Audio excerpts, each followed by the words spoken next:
Assalamualaikum warahmatullahi wabarakatuh. Alhamdulillahirabbil alamin wassalatu wassalamu ala asrofil anbiya'i wal mursalin wa ala alihi wa sahbihi ajmain amma ba'du. Pertama-tama marilah kita pujikan puji syukur kita kepada Allah Subhanahu wa taala yang telah memberikan kita rahmat agar kita bisa tetap sehat dan lain-lain hingga hari ini. Shalawat serta salam tak lupa kita junjungkan kepada baginda Nabi besar Muhammad sallallahu alaihi wasallam. Ana Muhammad Rasad Sulaiman hari ini akan menyampaikan tugas PTS tentang konsekuensi iman. Di sini Allah berfirman pada surat An-Nisa ayat 65 yang berbunyi A'udzubillahi minasyaitonirrajim. Bismillahirrahmanirrahim. Fala wa rabbika la yu'minuna hatta yuhaqimuka fima sajara bainahum summa la yajidu fi anfusihim haraja mimma qadaita wa yusallimu taslima. Maka demi Tuhanmu mereka tidak beriman sebelum mereka menjadikan engkau Muhammad sebagai hakim dalam perkara yang mereka perselisihkan, sehingga kemudian tidak ada rasa keberatan dalam hati mereka terhadap putusan yang engkau berikan dan mereka menerima dengan sepenuhnya. Konsekuensi iman ini, Rasulullah hanya pernah menyebut dua paket keimanan, yaitu diriwayatkan dari Abu Hurairah radhiyallahu anhu bahwa Rasulullah SAW pernah bersabda, barang siapa yang beriman kepada Allah Subhanahu wa taala dan hari akhir, maka berkatalah yang baik atau sebaiknya diam. Barang siapa beriman kepada Allah Subhanahu wa taala dan hari akhir, maka muliakanlah tetangganya. Dan barang siapa beriman kepada Allah dan hari akhir, maka muliakanlah tamunya. Hadis riwayat Bukhari dan Muslim. Dalam hadis ini, Rasulullah SAW hanya menyebut dua paket keimanan, yaitu iman kepada Allah dan iman kepada hari akhir. Alasannya, iman kepada Allah dan hari akhir tidak memiliki bentuk nyata seperti malaikat yang pernah menjelma sebagai manusia ketika bertamu pada Nabi Muhammad SAW untuk mengajarkan arti Islam, iman, dan ihsan.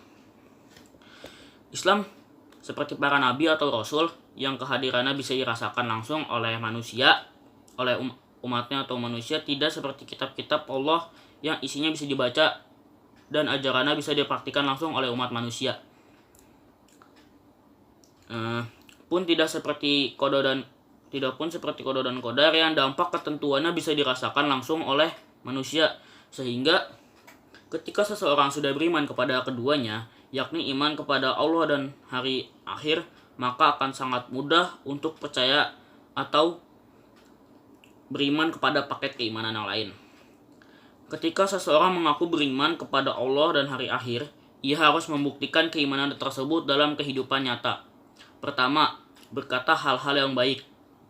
Dan kalau tidak bisa, maka sebaiknya diam saja.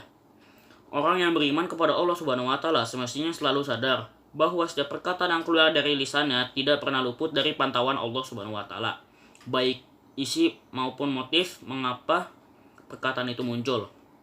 Sementara keimanan pada hari akhir akan membuat orang itu sadar bahwa setiap perkataan yang keluar dari lisannya akan dimintai pertanggungjawabannya nanti di akhirat. Sehingga keimanan kepada Allah dan hari akhir akan membuat seseorang berhati-hati dalam pembicaraan, karena merasa dipantau oleh Allah Subhanahu wa taala dan merasa bahwa semua perkataannya itu akan dimintai pertanggungjawaban nanti di akhirat. Alhasil orang itu akan selalu berkata baik dan meninggalkan perkataan yang buruk, insyaallah. Kedua, memuliakan tetangga. Nah, memuliakan tetangga ini artinya di samping tidak menyakiti juga menghormati atau memuliakan para tetangga, yaitu orang-orang yang ada di sekitar tempat tinggalnya.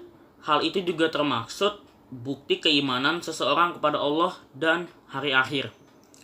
Orang yang beriman kepada Allah akan merasa bahwa semua perkataan, sikap, perbuatan yang ia tunjukkan kepada para tetangganya tidak pernah lepas dari perhitungan Allah. Dan juga tidak akan pernah sia-sia karena di akhirat nanti akan ada balasannya. Ketiga, memuliakan tamu.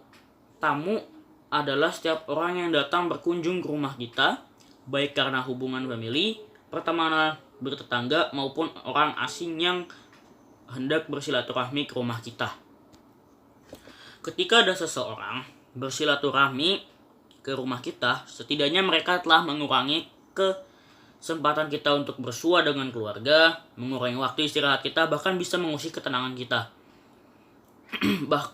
Oleh karena itu, tuan rumah yang bisa mengorbankan itu semua dan memuliakan orang yang datang ke rumahnya menjadi bukti keimanannya kepada Allah dan hari akhir. Nah, di sini untuk mengimani Allah dan hari akhir ada totalnya 3 poin. Yaitu untuk menjaga perkataan kita, jika tidak bisa kita diam saja,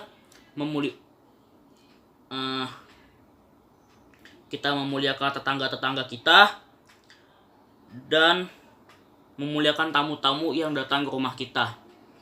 Mungkin sekian dari anak. Jika ada salah kata, salah sifat, mohon maaf. Ana Muhammad Rasul Salaman undur diri. Wassalamualaikum warahmatullahi wabarakatuh.